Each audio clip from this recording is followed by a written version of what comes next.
Warner Brothers Records started calling me into meetings and saying, hey, you can't say stuff like that. You are causing radio programmers to not play your music because they don't agree with you. And if we can't sell your music, this is a no-go. Today I sit down with multi-platinum country music artist Jan Rich. We discuss his incredible career journey, his songwriting process, and how he was able to remain successful without relying on record labels. You're giving up all that big push that you get from a major company, but what are you getting in return? You're able to say what you want to say, exactly how you want to say it. Your freedom of speech is invaluable. We also discuss how Jan uses his music to be what he calls a citizen advocate. They pull up on her property, people get out of the cars, bulletproof vests, loaded weapons, and this lady's going, who are all these people? I told him, you got 2 weeks. If you don't get out of our county, I'm gonna write a song about the TVA and you'll never be the same. Music is my weapon of choice, not being a politician, music. This is American Thought Leaders, and I'm Jan Jekielek. Jan Rich, so good to have you on American Thought Leaders. Great to be here. Thanks for making the trip to Nashville, sitting right in the middle of my house. Well, and an incredible performance venue, apparently. Yeah. You know, the truth is, I have very little experience with country music, but a formative experience because my father was really into Johnny Cash. It seems like only Johnny Cash and Edith Piaf, different genre. Yeah. But I still remember Live from Folsom Prison. I can play it in my mind because we listened to that cassette tape so many times as a kid. Yeah. Very, very warm memories. Let's just talk a little bit about how you got into this, before we get into the whole, everything you've been doing, in American politics and called shaping culture and all that. How did you even get into this in the first place? So I grew up listening to records like Live from Folsom Prison. My dad is a preacher, but loved country music, loved the old stuff. So we had Live from Folsom Prison, we had Roger Miller, we had Tennessee Ernie Ford, we had all the greats from that 50s and 60s era of country music. And my dad's a really good singer, really good guitar player. So, at family events, when you get through eating and everybody's sitting around, my dad would always pull his guitar out, and my granddaddy, his dad, wanted to hear Boy Named Sue. Play Boy Named Sue. And he's over there smoking Marlboro Reds, one after the other. Play Boy Named Sue. And my granddaddy just call out songs, and my dad knew them all and would play them. And I always thought that was just so cool that my dad could just sit there and just play them one after the next after the next. So one of my dad's extra jobs was giving guitar lessons. And so he let me tag along when I was about 5 years old in Amarillo, Texas, up in the Panhandle, to a guitar lesson. And he had all these adults sitting in a room, and he had me kind of sit behind him, and he handed me a little cheapy guitar, here, a little kid guitar. He goes, just follow along. Well, after about the second lesson, I was picking it up faster than the adults that he was teaching. And my dad went, wow, you're picking that up pretty fast. Let me show you some other stuff. So now at home, he starts showing me stuff. And man, I just thought it was the greatest thing ever to be able to do what my dad was able to do. Pick up a guitar, and now when my granddaddy would say, play Boy Named Sue, I could pick my guitar up too and bang along right with my dad. So it really started from that. It was something my dad did and something I got to do with my dad, make music with your dad. I mean, what's better than that? Never dreamed in a million years it would be something you could have a career in, but it's turned out that way. Was there some moment where you knew, okay, I am going to give it a shot on the career path? When I was about 15 years old. So we moved from Texas to Tennessee when I was in the 9th grade. And so I finished high school in Tennessee. And I started realizing after meeting some kids at school that there were connections to these great country singers I had grown up listening to, Ricky Skaggs, for instance. So one of the boys I became friends with said, yeah, my dad drives a bus for Ricky Skaggs. And I said, Ricky Skaggs rides on a bus? I'm thinking like a school bus.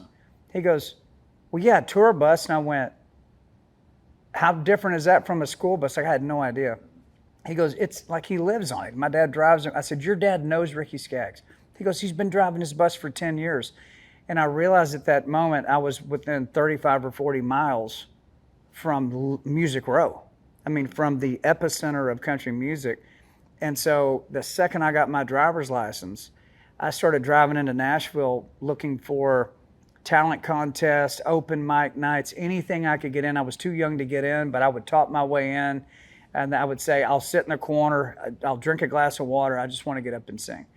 And so I started entering talent contests, and I thought I might be good enough to actually do this, so I'm just going to start going. And little by little, I got good enough to where I could do it. And at 18 years old, I decided not to go to college. I had a 4-year paid scholarship to Belmont University, which is literally outside my window.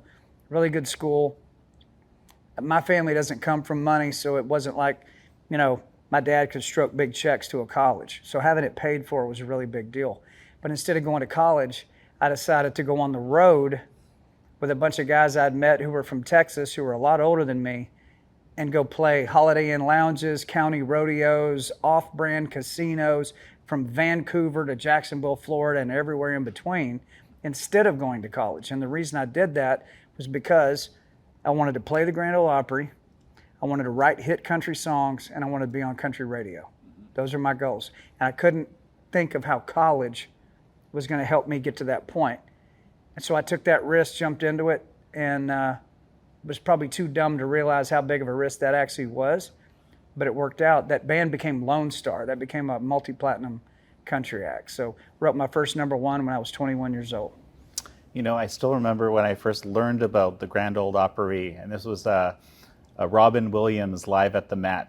He says, he gets up and he says, "Howdy," and he's, "Whoops, wrong opera house." And I was like, what does he, everyone seemed to understand. Right. What he was talking about. I had no idea. I mean, Grand Ole Opry is the longest running radio show in the history of America. It's still every Saturday night. And that's like, for a country singer, forget being a member of the Opry. That'd probably be the ultimate, but just to be good enough and recognized enough that the Opry would invite you to step onto their stage and sing anything is like it's just a giant pinnacle moment for any country singer, including me. So I guess it happened. It happened, yeah. So Lonestar, we got a record deal. I called my dad. I said, "You're not going to believe it. We just got a record deal." And he goes, "No way." I said, "Yeah." And so then I started writing songs full time, working on those records. We were touring about 200 days a year. 200 days a year.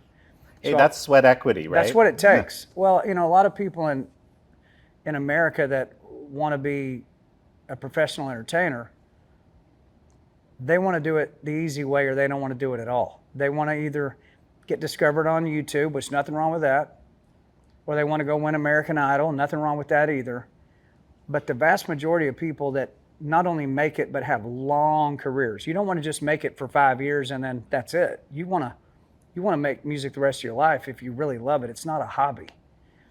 They're the ones that go out and play 200 nights a year, year after year after year, getting sharper and better at not only singing and writing songs, but how to communicate to an audience, how to entertain people for real, how to condition your body and mind to work that hard. Because once you get a record deal, the work doesn't stop. It actually goes up from there. Now you've got 250 major market radio stations that have to see you and have to meet you and have to go to lunch with you. And then you have to convince them to play your music and go play free radio shows for them over and over and over all over the United States. So it is to really do it for real, it is a lifelong commitment. And you do a lot more than Makes just... you tired hearing about it, doesn't it? Yeah, you went, I'm tired just listening to that. Yeah, no doubt. I'm tired remembering it. You write music, you perform music, and you do a lot more than that. And we're going to talk about all of it. Do you remember the first time you actually wrote a song? Do you remember? Oh, of course. Yeah. Like how did that play out? I don't care what any guy ever tells you. If it's any answer other than this, he's a liar. The reason a guy picks up a guitar and writes a song is one reason. Girls. That's it. Girls. Well, that theme, many a country song I have heard involve that. That's the whole impetus for figuring out how to play 3 or 4 chords is girls. And so there was a girl, and she was dating the football player. I ain't big enough to be on the football team, and I thought, how do I get this girl's attention? So I wrote a song for her, put it on a cassette, because that's what we had back then, wrote the lyrics down, folded it up, and stuck it in her locker. And it worked. And the football player wanted to whoop me all over the school and was not happy with me for the rest of my time there, but it worked. And I got a date with that girl. So, yeah, that's girls is what sets that off. But then I went, well, that worked. Maybe I'll write another one. So I wrote another one, and they weren't good. But as I got into being around more senior musicians, like the Lone Star guys, those guys actually could write songs, like actual really good songs that could be on the radio. And then we got a record deal. And upon that moment is when now you've got a record deal. Now you're a commodity. Now you're an income stream for all the songwriters in Nashville. If we can get a song on that Lone Star record, we get paid. That's a big deal. So I was able to sit in the room with the absolute giants, the Albert Einsteins of country songwriting. Mark D. Sanders, Paul Nelson, Larry Boone, Don Cook, Chick Raines, Sharon Vaughn. It was this list of writers that had written, The Gambler. My heroes have always been cowboys for Willie Nelson. Like that level of songwriters were currently writing at that time, and I'm like 20. And I'm able to sit in the room as close as we are right now and walk in and write a song with them. And that's where I learned how to really craft a song. From every syllable in that song has to hit. Every one. Just because it rhymes does not mean it's good. And I learned all these lessons about how to really be a wordsmith with a song and make it stick, write a hit song. And those people are all my mentors. I mean, that crew of songwriters in my mind were the best that ever walked. Thank you for tuning in to American Thought Leaders. In a world where spin and agendas dominate the headlines, I'm proud to bring you unfiltered insights from the brightest minds in America, from a relative outsider Canadian perspective. To keep this possible and to access even more exclusive content, in-depth documentaries, in our daily digital newspaper, consider subscribing to the Epoch Times today. It's your way to support independent journalism. Just hit the link in the description below to subscribe and unlock the full American Thought Leaders experience and so much more. You can try it today for just $1 a week. So just hit the link in the description below. And now back to the interview. To the uninitiated, like myself and so forth, it's just, there's just a few themes, it seems like, and this is maybe you can tell me, right, the answer to this. It seems like there's just a few basic things. One of them is, I met a girl, didn't work out, right? I mean, roughly. Loss. I've heard a lot of those. Yeah, so yes. Loss. Yeah. What's another theme? Well, that's that. I met a girl and it did work out. Right. Love. Right. Fun. Sadness. Populist. What's going on? What's going on in the world? And the song, I've been listening to a whole bunch of your songs recently, and the one that really kind of struck me was Revelation. So connection with God also plays into this. Of course. Yeah, God plays into everything. He doesn't play into us. We play into him. He's the boss. So Revelation is a song that, I'll back up just a second. If I still had a record deal, which I don't and wouldn't take one if it was offered to me, but if I did, which I did most of my life, the last 5 or 6 songs that I put out would have never been heard by a soul, because they would have taken that recording and said, nice song, John, what else you got? And they own my voice, and they own my likeness, and they own all my recordings. They would just shelve it. You would never hear it. And so a song like Revelation, writing that song post my involvement with the music industry, the timing of that was right on the money, because I could have written that song years before that. Nobody would have heard it. I write it on my own. What are you giving up? You're giving up the money of the industry. You're giving up all the radio stations. You're giving up all that big push that you get from a major company. You're giving that up, but what are you getting in return? You're able to say what you want to say, exactly how you want to say it.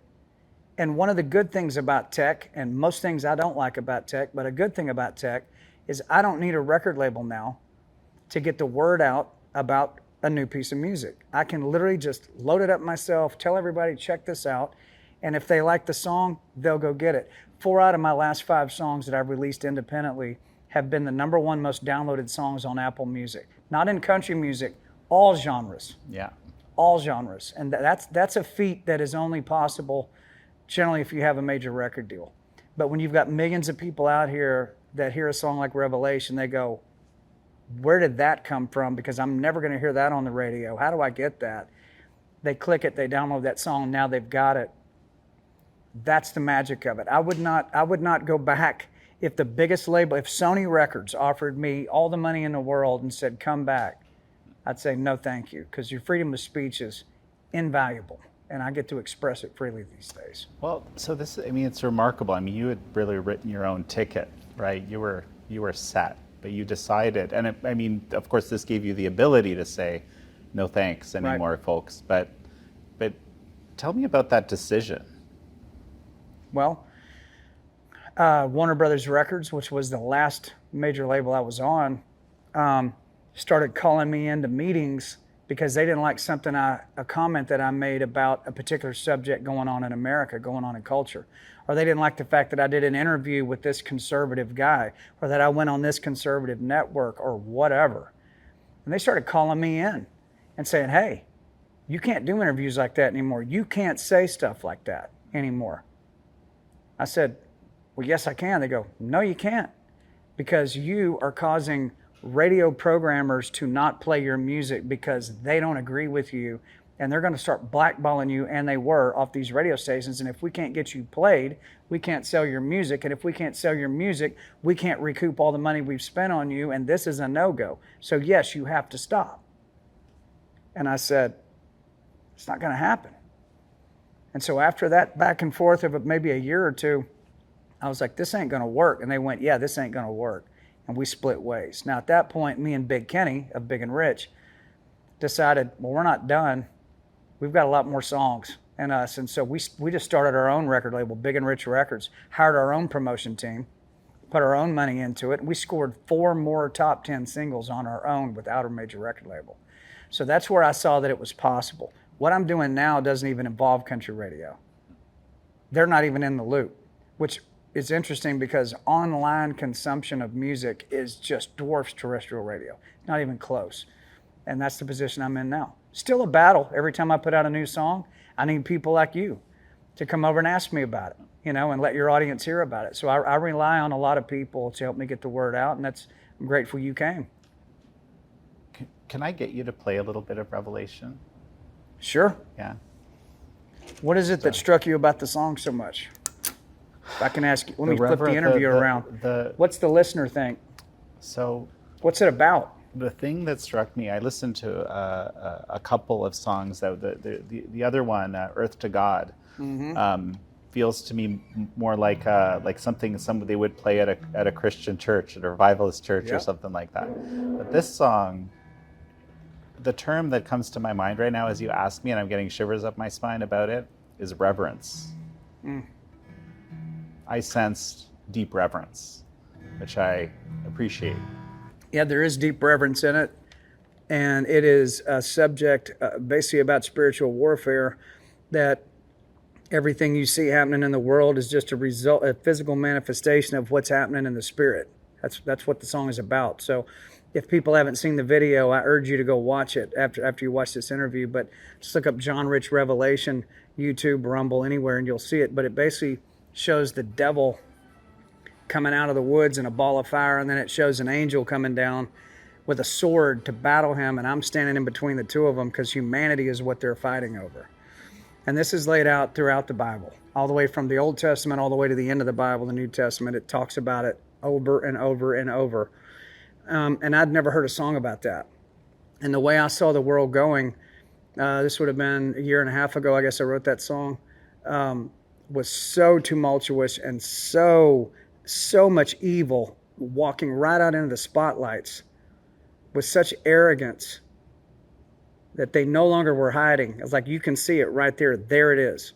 And you watch a Super Bowl halftime show, and there's satanic symbolism all over the stage, and the artist looks like they're possessed as they were singing it. And you realize the war that they're waging on humanity on behalf of their father, the devil. What about us? What about the other side? Somebody going to acknowledge this is what's going on? And even though a lot of us do acknowledge it, I hadn't heard a song about it. Have you ever heard another song like Revelation? No, I mean I haven't, and that's the one I remember most. I'll play a piece of it. Please.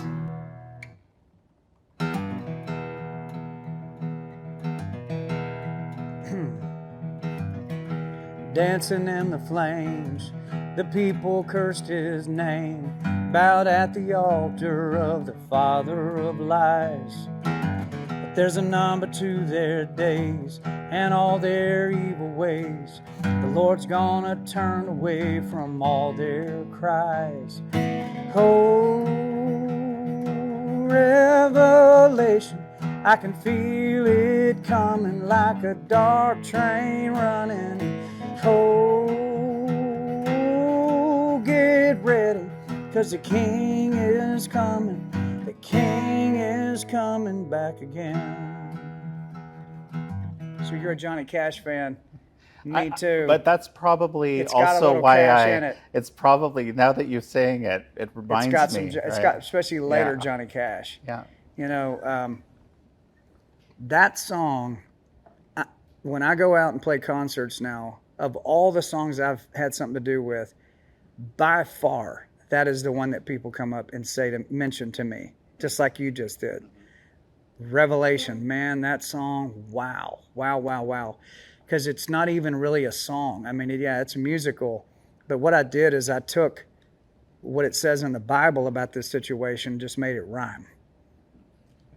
There's none of my opinion in the song. There's none of my perspective in the song. It's what John, the disciple, apostle, prophet John wrote in the book of Revelation. I made it into a song.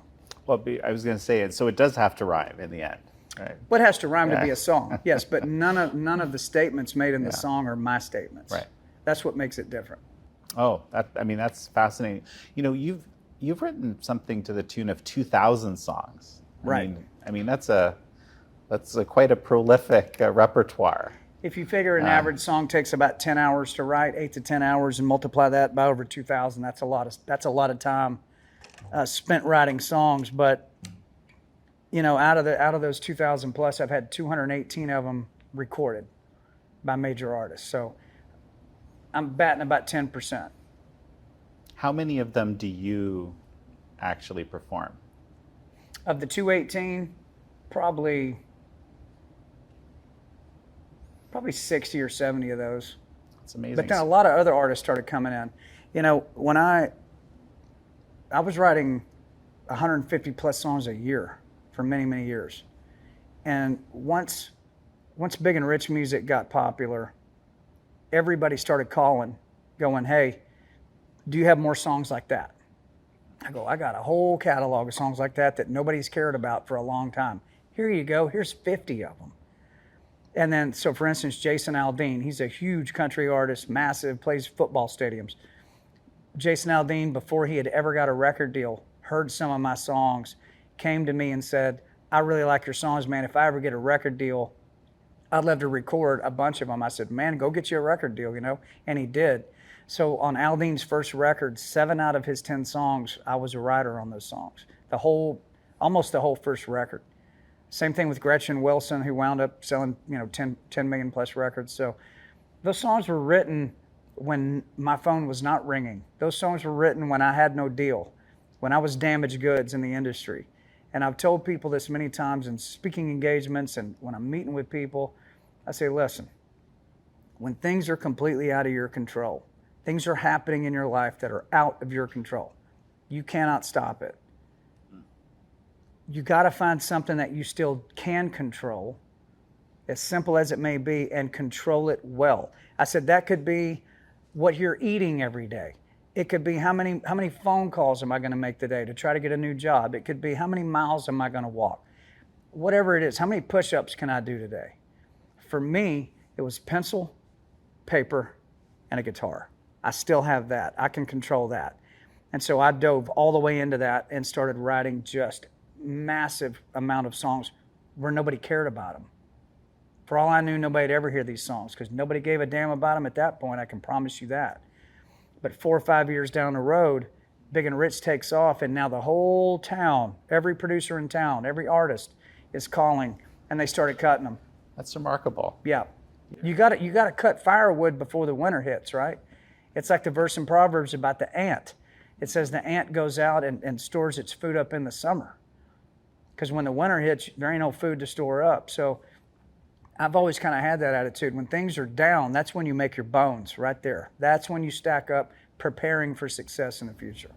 So you said Revelations is, basically not your words. You just made them rhyme. Is there a particular song that really is your words, that is really the quintessential John Rich? I mean, most all of them. Yeah, Revelation is a different animal altogether. But is there one I mean, Earth to God, you mentioned that song earlier.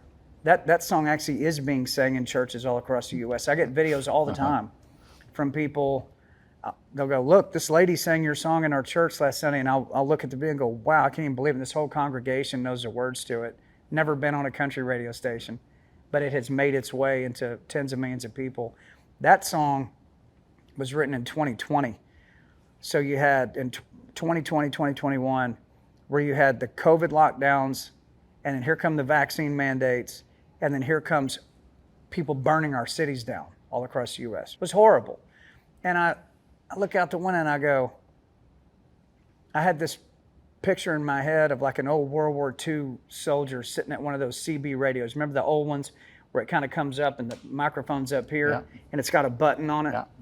I had this picture of like an old man sitting behind this microphone pressing the button going, Earth to God, come in God, like hailing God, because the whole planet's on fire.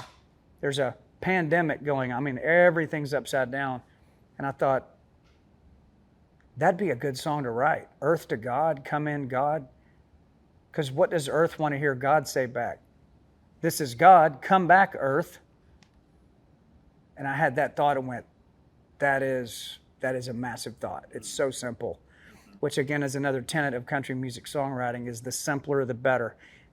Nail that line, stick everything, build everything around that very simple thought, and you've got a song that'll stick. And so I wrote Earth to God and put it out, and I think it really helped a lot of people to hear that. In the interviews I did around that, I said, listen, he's literally right there. You feel like the whole world's burning down? It is. But he can see that, and he can see you, and all you have to do is go, can I talk to you for a minute? And he'll go, yep, thought you'd never ask. That's what that song was all about. I've had that moment in my life. You've had these moments where you were, well, I don't know, you would say probably you're at the top of your game now, right? I don't know. I feel like I'm doing all right. Yeah. I mean, it depends on what game. Well, so, when Big and Rich really kind of, Yep. I was at the top of the game then too. You were, I don't know, you won Celebrity Apprentice back in the day. It was a big deal, right? A lot of people knew who you were. Yeah. How did you deal with the fame? Not very well. Mm-hmm. I had a horrible gambling problem. I love blackjack. I'm really good at it. I was pulling ungodly amounts of money off of tables all across the U.S., and then you'd play more and more and more and more. That's a real thing, by the way. Gambling addiction, that's for real. Very hot temper, very arrogant. You can look me up and see where I got thrown off of airplanes. You can look me up and see where I was in multiple fist fights in one night in Los Angeles, California. I mean, just absolute, just full out rock and roll out here. And at some point you realize on the gambling thing, I went and knocked a table out in Tunica, Mississippi, just clobbered this table. Tens of thousands of dollars that I won. And got back here to Nashville, and I'm looking at all that money, and I just felt like he was telling me, that is the most disrespectful thing you could ever do with what I gave you. Because I didn't grow up with money. We didn't grow up starving. We had what we needed, but you didn't have extra money laying around. And I felt like he was going, can you imagine what your dad could have done with that money?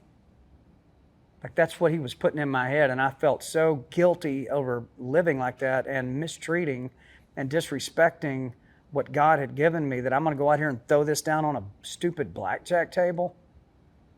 That was it. I never played another hand of cards since then, and that was 2010.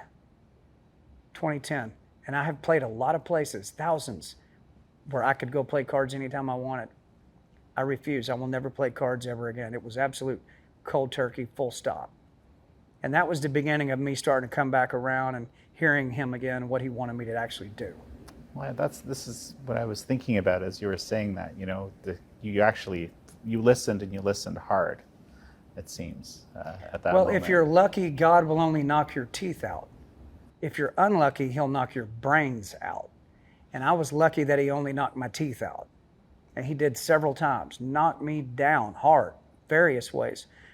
Because I think he cares about me. I know he does. And he wants to see me go do what it is I'm supposed to do. And that ain't it. It's kind of like, so we call God, he's the father. He's your father. Okay, well, I'm a father. I have 2 sons. And if one of my sons is playing football out in the street, and I say, hey, don't play football in the street. And I grab the football and go, get back in here. Get back in the yard. Don't play in the street, you'll get hit by a car.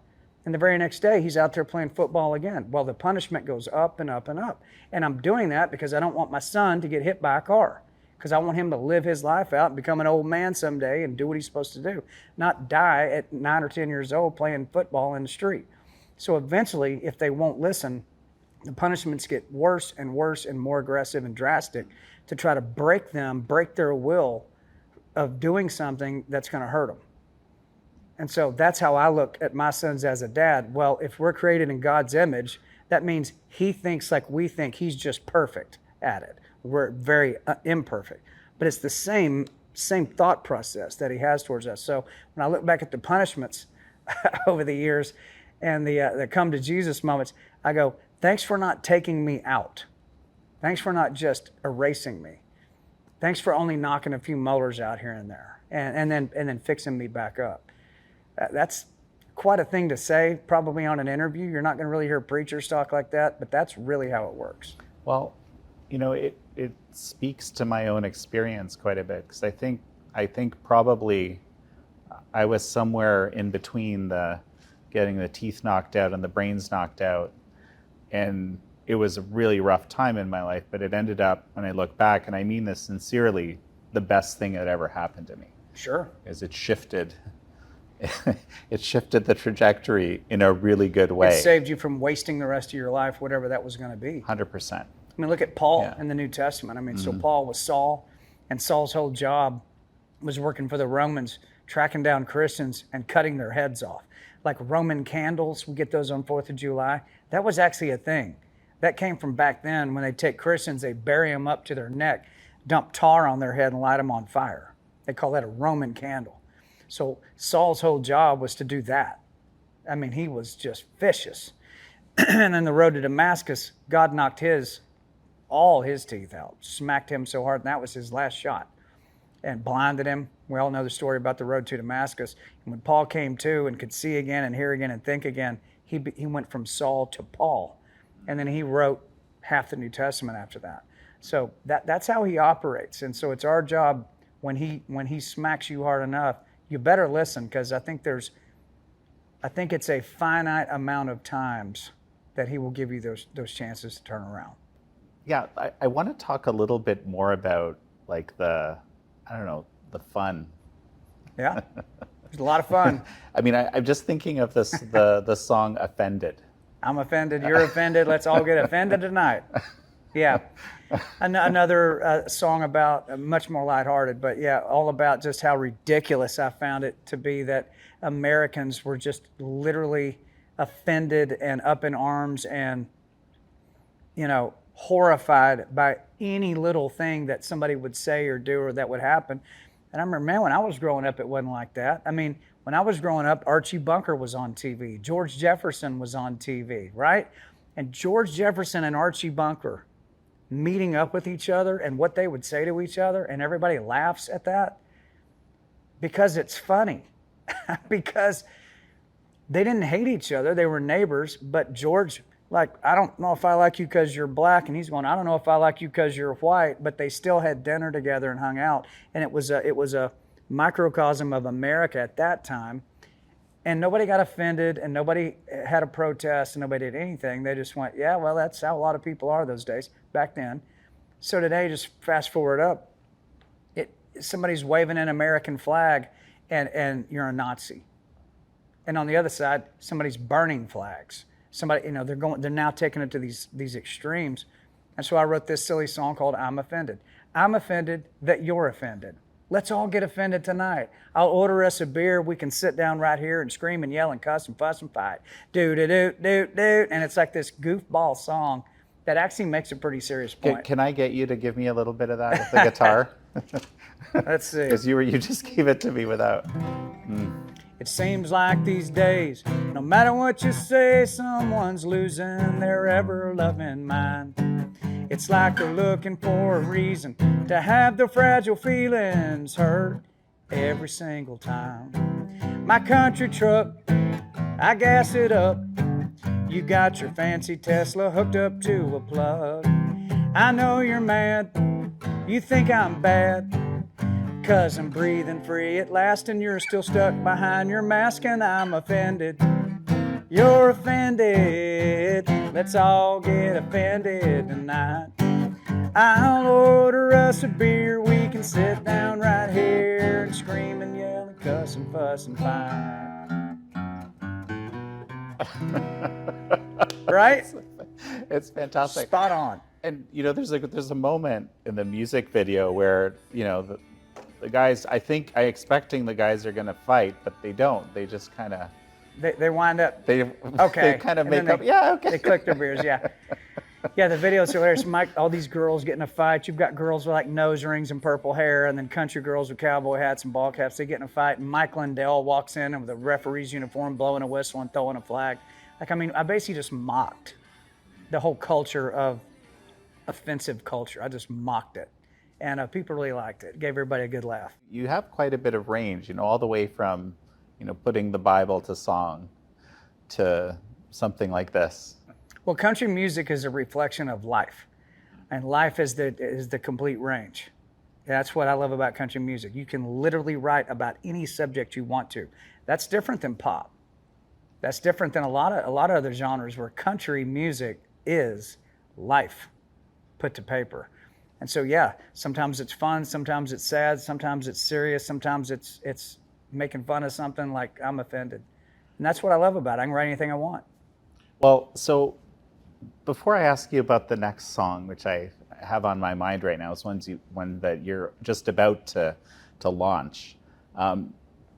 Why do you think the devil figures into country music songwriting as much as he does? It makes me. I've heard that in a number of titles. The Devil Went Down to Georgia, Charlie Daniels. There you go. Exactly. Yeah, that's probably the best example. Exactly. But there's multiple examples. It's not just you're common. Right. You're right. Yeah. Why? Why is that? I think country music, of all the American genres of music, is rooted in gospel music to a large degree, bluegrass music, which was also very gospel and Christian in its nature. Those forms of American music are what really combined and became country music. So there's a lot of gospel still in country. I mean, Carrie Underwood's first single was Jesus Take the Wheel. First song she ever put out. Jesus Take the Wheel. People that make country music for a living, not all of them, but a lot of us grew up singing in church. We've been around that gospel church environment or had members of our family that were devout Christians, people that we knew and were raised around, and that becomes part of your DNA. And so when you sit down to write a song in country music like Charlie Daniels, he's going to write a song called The Devil Went Down to Georgia and I Whipped His Ass. That's the song. The devil went down to Georgia and I beat him. He challenged me to a fiddle contest and I whipped the devil, right? And people love that. They go, yeah, he whooped the devil. Good for Charlie Daniels. So I think that's the reason why it comes in. In pop music and rap and a lot of other genres, when they talk about the devil, they talk about him in a very loving sort of a way. I don't know those genres that well, but is that really the case? Music is a very powerful weapon for good and bad. I mean, music is interesting because you can say something to somebody and they'll hear you, but if you put the same exact message and put a melody around it and a rhythm around it and then present it that way, what happens then? Do you ever catch yourself reciting a speech in your head over and over and over? Do you wake up in the morning hearing something Ronald Reagan said in your head over and over, or anybody else? No. You wake up in the morning and a song is stuck in your head. Or you're driving your car and there's a song stuck in my head.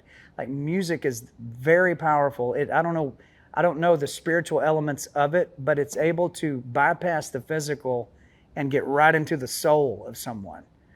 And so when that's used at the behest of wickedness and wicked people, it goes into their soul like that. When it's used as a good thing with a good message or God's message or whatever, it does the exact same thing. It goes right into one the same way. So there's a war that goes on. Music, the devil loves to use music as a weapon. So in here lies the battle. You know, you've been on this mission to stop a methane plant from being put in place in a middle of a residential and farm area and so forth. And it seems like you won. Yeah, so it's the TVA, the Tennessee Valley Authority, which a lot of people think just is Tennessee. It's actually 7 states that they're in. It was founded in 1933 by our most famous socialist president, Franklin Delano Roosevelt, put that into gear. And the way he built the TVA was that they only answer to the President of the United States. They don't answer to governors. They don't answer to zoning boards. They don't answer to senators. They don't answer to anybody except the President of the United States. And it's still that way today, since 1933. So because they have this crazy setup, they don't have to adhere to things like the Fourth Amendment, right? So illegal search and seizure, probable cause and a warrant. Well, so let me jump in. To come on your land. TVA is typically portrayed as a company that the government owns, but mostly just functions like a private company. It functions like a private company with protection on a federal level, which means it does not have to adhere to all kinds of things. So here's what happens. So there's a little county about 25 miles that direction called Cheatham County, Tennessee. My dad has a blueberry farm in Cheatham County, a small one, like a micro farm. My brother also has a small farm there. I finished high school in that county, or went there 3 years of high school, 9th, 10th, and 11th. My granny Rich, my papaw Rich, they lived there till they died in that county. I still have some land out there in Cheatham County. I know it very well, know the people there very well. And my brother, the farmer, tells me one day, about 6 months ago, have you seen what the TVA is trying to do to Cheatham County? It's a 900 megawatt methane gas plant with 10 acres of lithium battery storage. And my brother says the lithium batteries they're talking about are the size of an 18-wheeler trailer each. They want 10 acres of those. I said, where are they wanting to put this? He tells me the address, where it's going. I went, are you kidding me? I said, there's like 500 houses.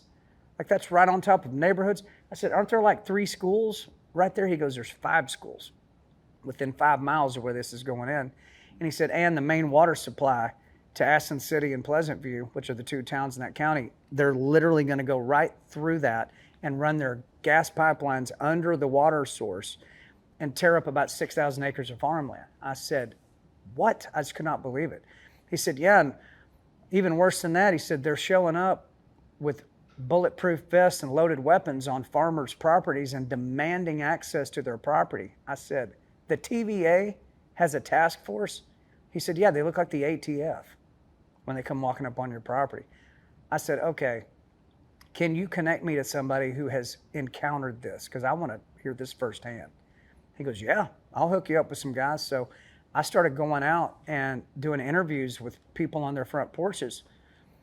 And this one piece of video that I saw, which you will see in my music video, which led to the writing of the song we're talking about, The Devil and the TVA, was an 88-year-old woman named Mrs. Nicholson who suffers from dementia.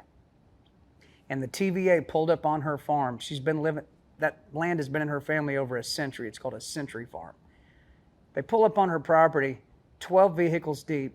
People get out of the cars, bulletproof vests, loaded weapons. I mean, it looks like a drug raid. And this lady's going, who are all these people? And it's on video because the neighbor ran out the door with a video camera to try to capture this. Thank God. Who are all these people? What is going on? What is happening? The neighbors come up and go, Miss Nicholson, that's the TVA. And they pull out an iPhone. They go, they're wanting to build this on your farm. And they show her a picture of like a plant and transmission lines. And for about 10 seconds, that old woman snapped out of her dementia and looked right into the camera that the neighbor had there and said, You think you own something, you don't own nothing. just like that. It's And powerful. I went, oh my. I mean, that was like, that encapsulated the entire situation to me. Upon seeing that video and realizing, yeah, this is real. There's the evidence right there on top of the firsthand accounts I'm getting from all these people. I decided, you know what? TVA is worth hundreds of billions of dollars, but I've got an iPhone and a selfie stick. Let's see how they deal with what I can do to them with my iPhone and my selfie stick. So I started interviewing people, kind of like what you would do, almost investigative journalist style, and started posting them on my X account at John Rich. You look up and they're racking up millions of views on each one of these neighbors of me talking to them, which then gets on the radar of TVA in a major way because I'm tagging them every single time, those scoundrels. And that leads to a congressman calling me and saying, hey, the senior vice president of government relations for the TVA reached out to me and said he would like to come to your house and have a chat with you. I said, oh, would he now? Well, you tell him to come on over. So he came to this exact room, sat with me back in the back of this room for less than 30 minutes. And I told him, get the hell out of our county. You got 2 weeks. If you don't get out of our county, I'm going to write a song about the TVA that compares you to the devil himself. And I'm going to have millions of Americans singing a song comparing you guys to the devil. And you'll never be the same. You got 2 weeks. That's the basic point of the meeting. And he didn't. They didn't back out. So I wrote the song. Now, eventually, I know you've got the questions, but eventually, this gets on the radar of Brooke Rollins, Secretary of Agriculture. She blind calls me. I didn't know her. She got my phone number from Pam Bondi. Said, I got your number from Pam. I hope you don't mind. I said, no, yes, ma'am. What's going on? How much farmland is this going to tear up? It's about 6,000 acres. You got a map? Yeah. Showed her the map. She went, yeah, that's comes under my jurisdiction. So then she weighed in. And then ultimately Trump weighed in and said, yeah, you're not building this. And so it's the first time on record that I can find where a populist movement was able to shove the TVA out of a county. Maybe it's happened before. This is the only one I'm aware of. It is curious because there are other options for the location of the methane plant. The Of methane course. plant is not in itself a problem. No, the county right? was Yeah. giving them another option. Right. They have a industrial section where it could have gone. There's places in West Tennessee that Obama tore down all the big giant coal plant that's just sitting there that already has pipelines running to Nashville. And those counties are completely devastated because Obama destroyed what was driving those two counties. TVA owns all that land. Why don't you just build it over there? You've already got a pipeline running. You've already got transmission lines running. Another question they won't answer, right? So you're dealing with an entity that is federal and private, and they only answer to the President of the United States, which means we don't answer to anybody. We don't answer to the citizens, especially they don't answer to the citizens. Nobody. I had senators, one in particular, that's been in office a very long time, very powerful, and said, I had been begging them to abandon this project for months. I said, well, what do they say? It's like, basically just flip me the bird and say, get out of here. You don't have any jurisdiction with us. So here's the question. Should there be any entity in America that can operate like that? Should there be? Well, I think most people would probably say no. Anybody other than the TVA would say no. Right. So I've learned a lot since I've been through this process of taking them on. There's other big energy companies. For instance, Duke Energy is a massive energy company. Duke Energy, if they want to build a plant somewhere, they have to sit in front of the zoning board of the county. And the zoning board is made up by who? People that were elected by the people that live in that county to serve in the zoning board. And the zoning board knows that if they let TVA come in and destroy 6,000 acres of farmland, they're not going to get reelected. Matter of fact, they're going to be the most unpopular people in the county. So what's the zoning board probably going to say to Duke Energy if they tried to do that? Yep, you can't build it there. You can build it here. We're good with that. You cannot build it here. And Duke Energy has to say, okay, we'll go build it over there, or we won't build it at all. But TVA doesn't have to do that. They don't even sit in front of the zoning board. Trump was not happy at all about any of this situation. And that was borne out by the fact that he's now fired the TVA board and bringing in a new board. And I'm hoping with the new board, with this song coming out, that it raises the awareness enough that maybe we can get their charter changed where they have to treat people different in this country. So you won, and I guess the song's still coming out. I made the man a deal. I made him a promise. I said, get out of our county in 2 weeks or I'm going to write a song that compares you to the devil. He thought I was kidding. I think he thought I was kidding. You're going to give me a little bit of a... You want to hear a piece of the devil in the TVA? A little bit of the song? So yeah, I'd love to. Thank you. The first line in the chorus is Miss Nicholson's phrase. You think you own something, but you don't own nothing. And I'll tell you what that made me think of when I saw it. It's very powerful. I agree what she said. And but go ahead and I'll share with you after. Okay. What All right. struck me. First verse and chorus of the devil in the TVA. I will congratulate the people of Cheatham County that stood up and pushed with me on this thing, and Secretary Rollins and the President of the United States. What a story. And Mrs. Nicholson especially. I appreciate her having the boldness to make a statement like that. It goes like this. For 100 some odd years, her families worked the same old fields, raised their kids and grandkids right there on that land. Saw the storms flood their ground, watched their crops die in the drought, stared the Great Depression down and never ran. But now they're looking at one hell of a fight, trying to save the family name from a rich man's bottom line. You think you own something, but you don't own nothing. When the government man comes around, puts his dirty old boots on your ground, laughs at your protest with a gun and a bulletproof vest, and he don't care what you have to say. He's just gonna do it anyway. And he'll smile and grin and then take your farm away. And he'll tear it all to hell right in your face. Now the devil ain't got nothing on the TV. Got nothing on the TV. And it goes on from there. If people want it, they can download it, go get it. I mean, listen, it's like... this is still going on. I mean, TVA is doing this across 7 states. There are counties right now in the shape this county was just in, and it needs to change. So thanks for letting me sing a piece of it. You know, and that line from Miss Nichols, I was recently in Montpelier at home of James Madison, and he has this line where, quote, where he says, "Conscience is the most supreme form of property," actually. And it's very, very powerful thing. And I was looking at it, I was trying to kind of understand it.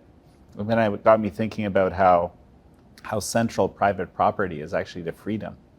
100%. Right? Yeah, Right. Landowners. Yeah. I mean, a lot of people moved to this country because they were told, you can own land here. You can own it. Not the king won't own it.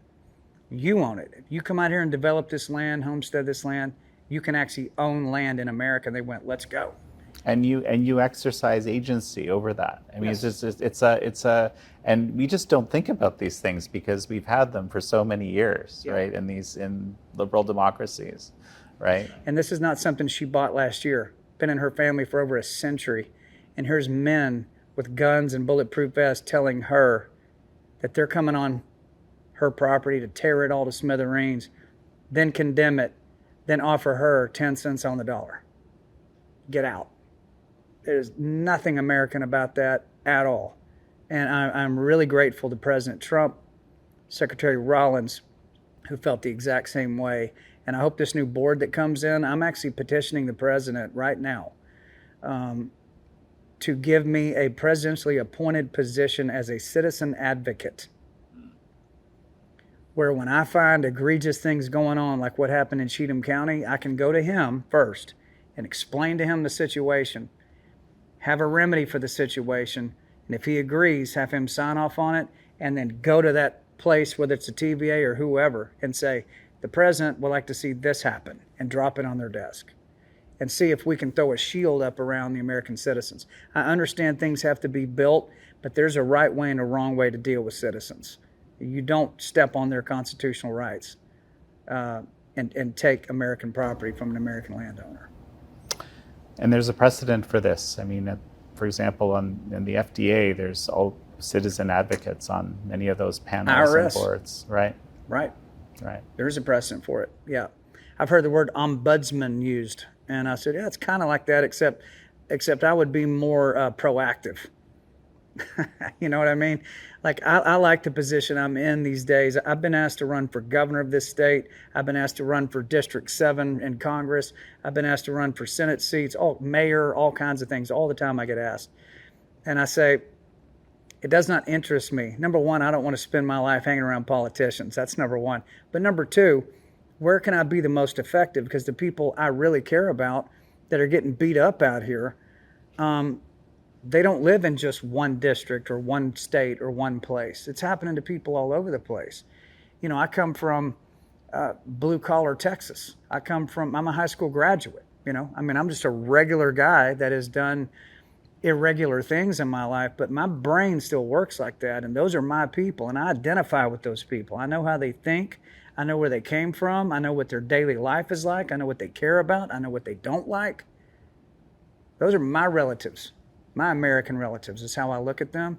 So I'm asking the president, and I hope he gives it to me, make me a presidentially appointed citizen advocate.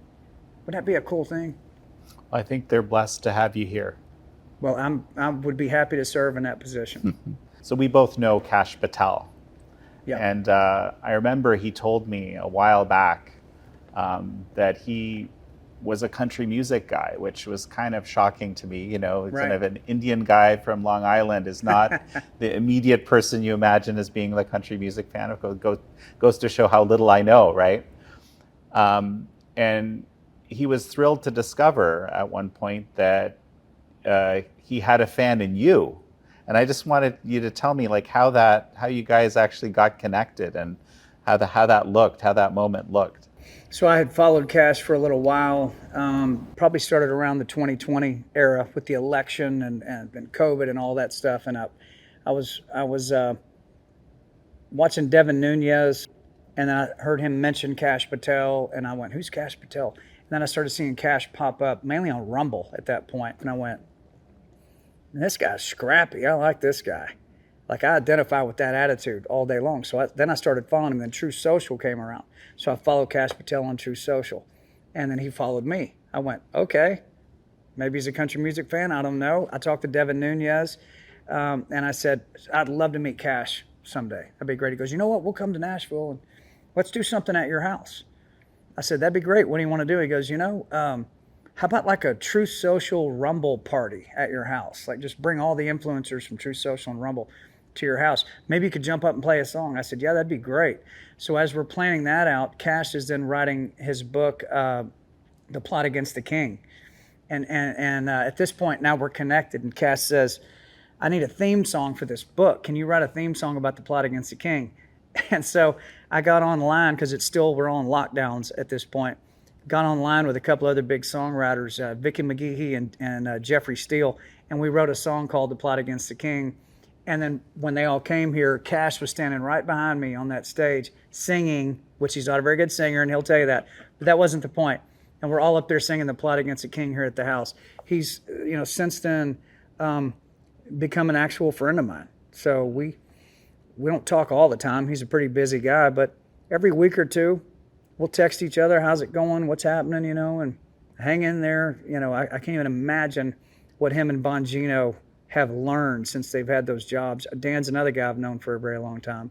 So just always had a lot of respect for Kash and his unwillingness to back off. He just wouldn't back up off of anybody, and took a beating over that. Even the J6 prisoners and the situation around that, he wouldn't back up off of that. Never left people hanging, and just seems like what a real American ought to act like, that wants to save his country. This kind of segues. I mean, you've been very generous with your time, and I think we're going to need to finish up shortly. But it sort of segues really well into the last thing I wanted to talk about with you, which is, I was listening to the song "The Man." Build on that a little bit more. The man you want to be. So what's in the future for John Rich beyond being an ombudsperson or ombudsman? Right. I think at this point, I spent many years of my life serving myself, decades living that way. And so now I look at hopefully I get to live another 50 years. That'd be great. But whatever that amount of time is I want it to be used having as much impact as I can possibly have on behalf of people that cannot get that impact for themselves, and saying things that are true. Say things that are true. And don't run away from evil people because they're scary looking. Things like that. Like Sean Combs. Like the music industry. Like people that come for our kids. Like people that put obscene material in front of little kids, or people that target kids online. That's the worst in our country, in my mind, is what happens to kids in this country. Probably the most aggressive thing Jesus Christ ever said, at least ever said that was written down, was he was sitting with his disciples, and there was a bunch of kids playing around and stuff, and he pointed at one of the kids and acknowledged the kid, and he says, "You'd be better off to have a millstone tied around your neck than to ever cause one of these little ones to stumble," is the word he used, to stumble. Not to abduct them, not to kill them, not to abuse them, to cause them to stumble, meaning to mess with them at all in their state of innocence. You would be better off to die than that happen, than you be that person that messes with one of these. That's what Son of God said that? Okay, might want to pay attention to that one. Because in this country, we know right now there's hundreds of thousands of kids, we don't know where they are. We know that especially during the pandemic, child abuse went absolutely through the roof, because teachers a lot of times are the ones that see the bruise on the kid's arm or walking with a limp. And the teacher will say, "Hey, what happened to you, Bobby? What happened to you, Sally?" "Oh, my dad threw me down the stairs." And they could call in a report and get that kid out of that bad situation. When COVID hit and they shut down all the schools, don't see that anymore. So abuse went through the roof. There's all kinds of adults walking around this country that were abused as kids, and it never was dealt with. And they then become abusers themselves, and on and on and on. I look at child abuse in this country as the number one issue. Number one. Because God is never going to bless America as long as we allow this stuff to exist. So as far as how I want to spend the rest of my time, it is charging straight at them on whatever subject that may be, of people that are evil-minded and are working against God's will. And especially if they're coming after kids. I want to be the guy, one of them. There's others out there, but I want to be known as one of them. And I've got one of these. That's kind of what gives me a little bit of a different edge, is music is my weapon of choice. Music, not being a politician. Music. That's how I want to be known. You just reminded me of something I was going to ask earlier in the interview when we were talking about Revelation. And that's, you reminded me again of this line from Alexander Solzhenitsyn, where he says, the line between good and evil runs through every human heart. And, the implication being, you have to choose. Right. Right. That's very true. I mean, that's been borne out through many stories of many people throughout history. Even in the Bible, that's borne. I mean, King David, who God referred to as a man after my own heart, at one point in his life, put Uriah on the front lines to make sure he died in battle so David could steal his wife Bathsheba. That's pretty bad. So that was an evil side of David's heart. That was straight up evil. Then on the other side, David ran straight at Goliath when nobody else would, and knocked him down and cut his head off with his own sword.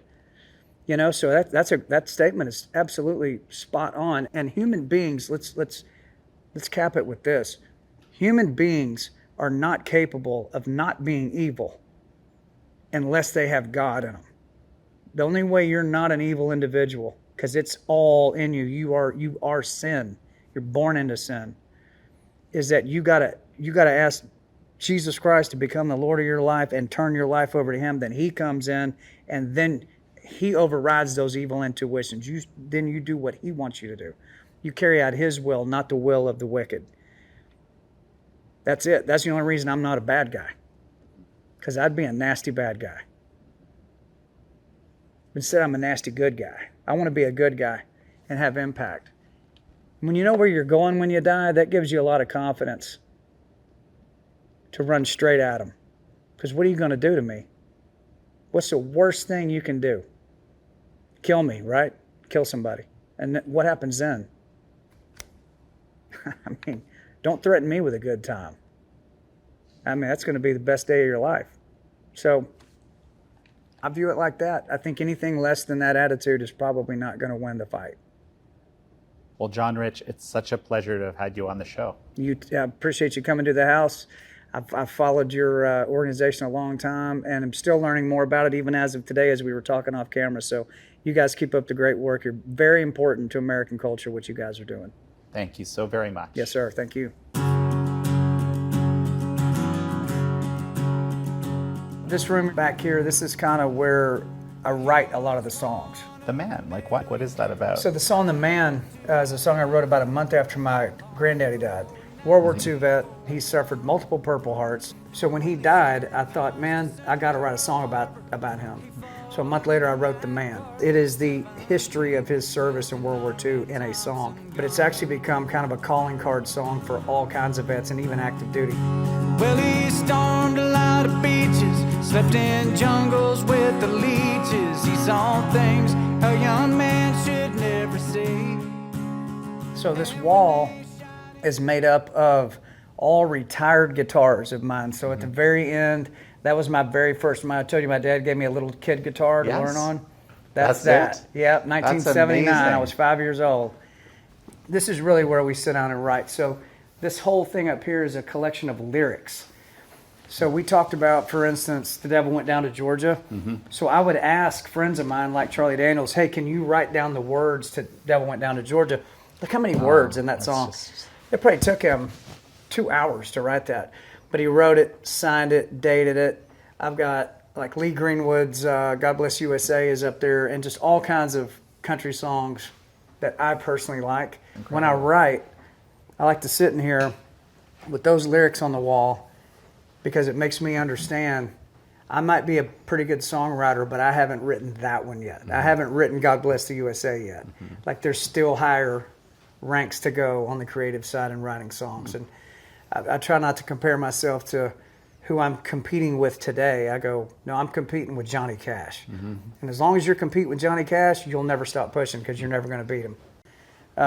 Stuff like that's my Granny Rich's sewing machine, 1910.